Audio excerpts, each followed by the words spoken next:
Hello dear, आज हम group D का एग्ज़ाम जो 1 जनवरी को हुआ था उसके सभी शिफ्टों में पूछे गए मैथ के प्रश्न एकदम आसान तरीक़ा से और बहुत ही कम समय में हल करेंगे।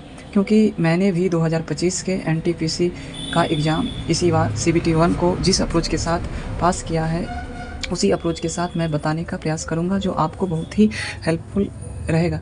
ये सारे प्रश्न रियल और ऑथेंटिक्स हैं, तो ये सारे प्रश्न 1 जनवरी को सभी शिफ्टों में ग्रुप डी के एग्ज़ाम में पूछे गए हैं।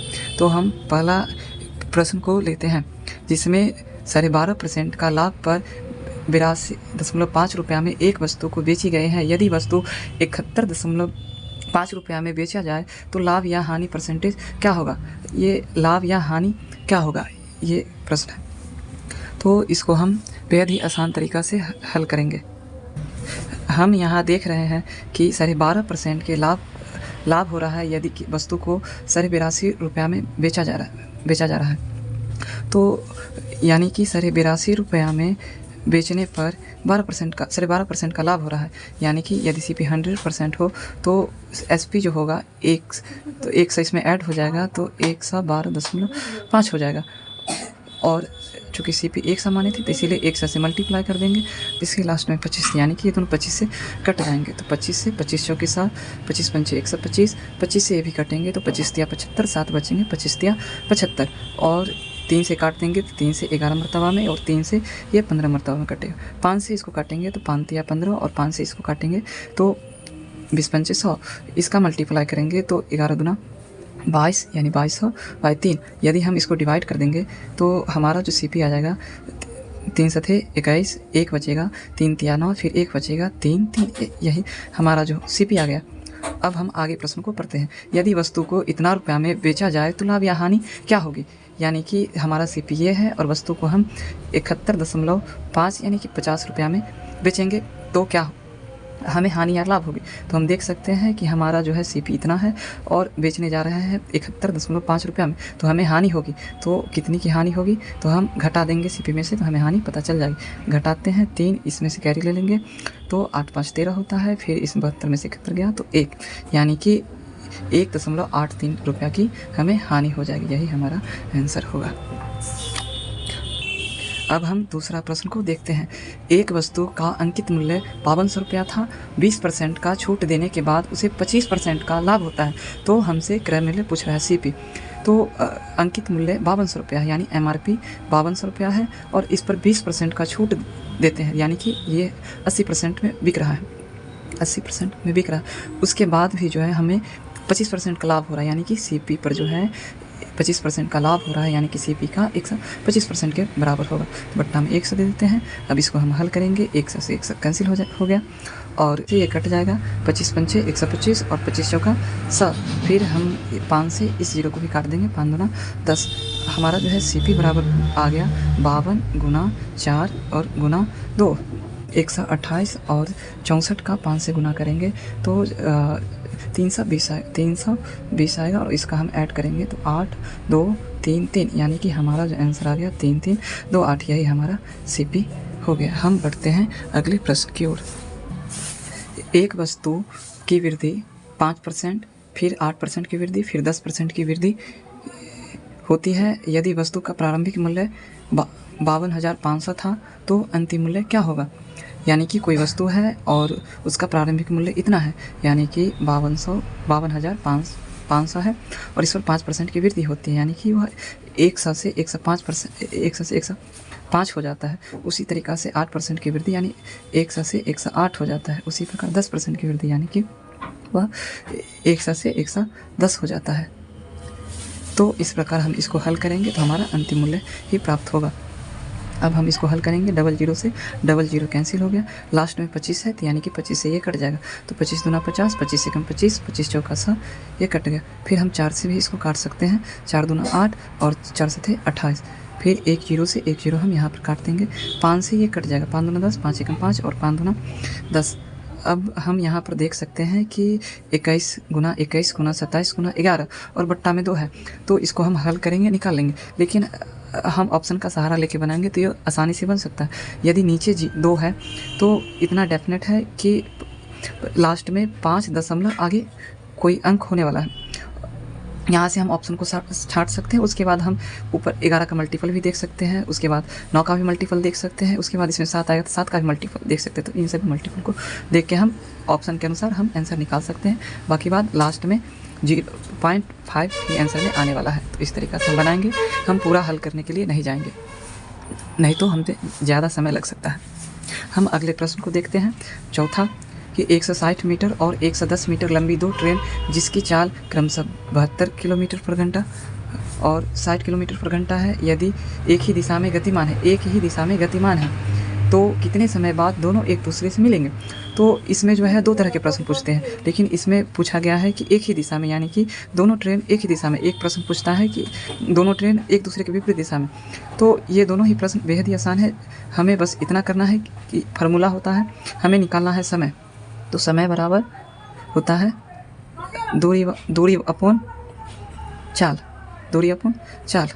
तो हमें चाल जो होता है, जब एक ही डायरेक्शन में रहे तो हम एक चाल को दूसरे चाल से हम घटा देते हैं, तो वही हमारा अभिष्ट चाल होता है। और जब दोनों ट्रेन एक दूसरे के विपरीत दिशा में चल रहा हो तो हमारा अभिष्ट चाल जो होगी वो दोनों को हम ऐड कर देते हैं, तो ये होता है। तो चूँकि यहाँ पर दोनों एक ही दूसरे की दिशा में चल रहे हैं, तो इसीलिए हमारा जो अभिष्ट चाल हो जाएंगे ये दोनों को हम घटा देंगे, यानी कि 72 में से 60 घटा देंगे तो हमारे पास आएगा 12 किलोमीटर पर घंटा। और दूरी जो दोनों ट्रेनों की जो लेंथ होगी वही दूरी होगी। तो दोनों ट्रेन की लेंथ 160 है और इसका 110 है, ये दोनों को जोड़ देंगे तो 270 मीटर हो जाएगी। चूँकि ये मीटर में है और किलोमीटर पर घंटा है तो हम एक ही मात्रक में रख के हल करेंगे। तो इसको भी मीटर पर सेकंड में बदल लेते हैं। तो 5/18 से मल्टीप्लाई कर देंगे तो मीटर पर सेकंड में बदल जाएंगे। तो ये 6 दूना 12 और 6 3 18, ये ऊपर चले जाएगी। यहाँ पर रख देते हैं 3 और हम यहाँ से काट देते हैं। तो 5 दूना 10, 27 दूना 54 और 54 का मल्टीप्लाई 3 से, तो 4 तिया 12 का 2, हाथ में 1 और 5 तिया 15, 116, 162 सेकेंड। तो चूँकि इसको हम भाग दे देंगे तो ये 8 और 81 सेकेंड आ जाएगा। ये आंसर होगा हमारा। हम चलते हैं नेक्स्ट। अगला प्रश्न है, राम और श्याम ने 15,700 रुपये का व्यापार शुरू किया। यदि 6,000 की कुल लाभ में राम का हिस्सा 2100 था तो श्याम ने कितने पैसे निवेश किए। तो सबसे पहले हम देखते हैं कि कुल लाभ जो है 6,000 का हुआ और जिसमें से जो है राम का हिस्सा 2100 रुपया है। तो हम यहाँ पर लिख लेते हैं राम और श्याम। तो राम का हिस्सा जो है 2100 रुपया टोटल प्रॉफिट हुआ। चूँकि टोटल 600 का हुआ तो राम का 2100, तो जो बाकी बच जाएगा वो श्याम का, यानी कि बाकी बच गया 6 21 तो 3900 रुपया जो है ये श्याम का प्रॉफिट है। अगर हम इसका रेशियो करें तो 7 और 13, चूँकि प्रॉफिट जो है 7:13 में है, तो यानी कि निवेश भी किया गया होगा तो वो इसी रेशियो में, यानी कि जो निवेश होगा वो भी इसी रेशियो में 7:13 के, यानी कि टोटल निवेश किया गया रुपया जो है 15,700 रुपया है। लेकिन इमेजिनरी में जो है 7 और 13 है, यानी कि दोनों को जोड़ देंगे तो 20 हो गया। लेकिन श्याम ने जो है कितना निवेश किया है तो 13 रेशियो में निवेश किया, इसलिए 13 से मल्टीप्लाई कर देंगे। हम 0 से 0 काट देते हैं, 2 से काटेंगे तो 7 दूना 14, 8 दूना 16 और 5 और इसका मल्टीप्लाई 13 × 5 = 104 लिख लेते हैं, 65 और 13 से 91 होता है। 5 6 4 10 1 2 आंसर हो गया, यानी कि श्याम ने जो है इतना रुपया निवेश किया। हम बढ़ते हैं अगले प्रश्न की ओर।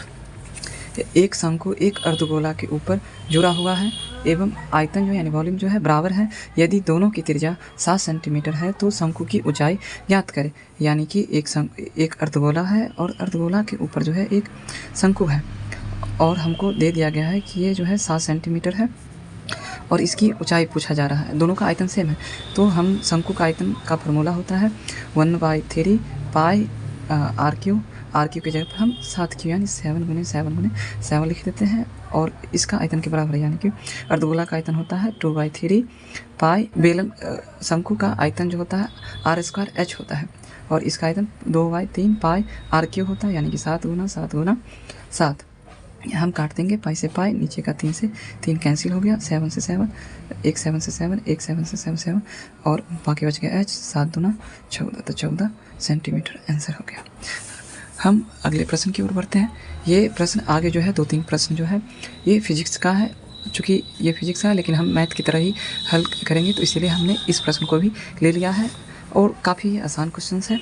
बस हमें थोड़े से फार्मूला को ध्यान में रखना। तो एक कार 78.4 मीटर ऊंचे पुल से नीचे गिरती है तो कितने समय बाद वह पृथ्वी से टकराएगी। तो इसके लिए एक फार्मूला होता है h बराबर, यानी मुक्त पतन का जो फार्मूला होता है h बराबर हाफ GT² होता है, जहाँ पर ये जो h होता है ये ऊंचाई होता है, पृथ्वी तल से ऊंचाई होता है।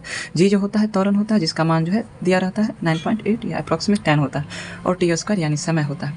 तो इसी पर हम पुट कर देंगे कि ऊंचाई यानी h का मान इतना है तो 78.4 और बराबर 1/2, g का मान दिया हुआ है 9.8 और गुना T²।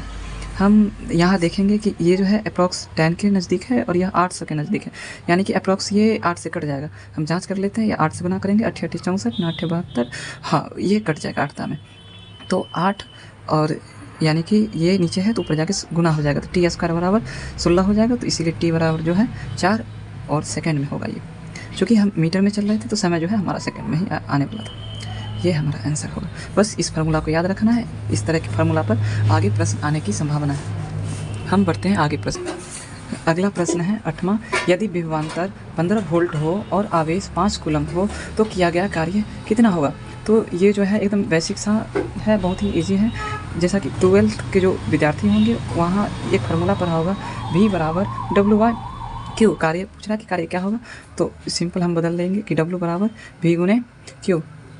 तो ये फार्मूला सबको याद रहता है, तो चूँकि हमसे कार्य पूछ रहा था इसीलिए हम डायरेक्ट याद रखेंगे कि कार्य बराबर जो विभवांतर गुने आवेश।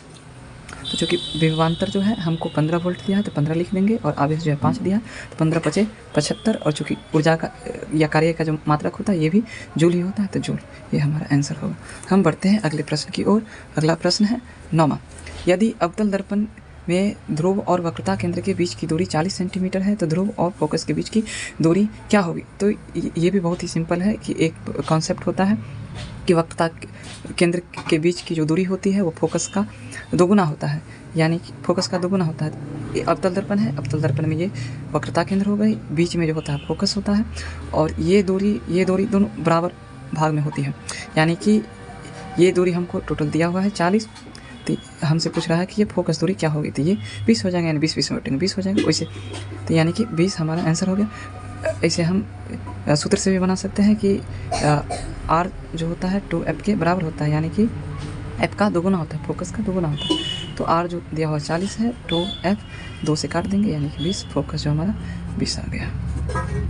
हम अगले प्रश्न की ओर बढ़ते हैं, जो हमारा है 10वां नंबर प्रश्न, कि एक चीता विराम अवस्था से शुरू करता है और 2 सेकंड की दर से 10 सेकंड तक त्वरण करता है, तो इसका अंतिम वेग क्या होगा। सबसे पहले हम इस प्रश्न में देखेंगे कि क्या क्या दिया हुआ है। तो विराम अवस्था से शुरू करता है, यानी प्रारंभिक वेग जो है u जो है हमको दिया हुआ है 0 है, शुरू करता है और इतना मीटर पर सेकंड के त्वरण से, यानी कि a जो है 2 मीटर पर सेकंड स्क्वायर जो है त्वरण दिया हुआ है, दर से 10 सेकंड यानी टाइम दिया हुआ है 10 सेकंड दिया हुआ है। तो इसका अंतिम वेग यानी कि v पूछ रहा है। तो हम अगर इसको देखते हैं तो गति का प्रथम समीकरण जो होता है v बराबर u प्लस at होता है, तो इस पर बैठा देंगे तो हमारा आ जाएगा।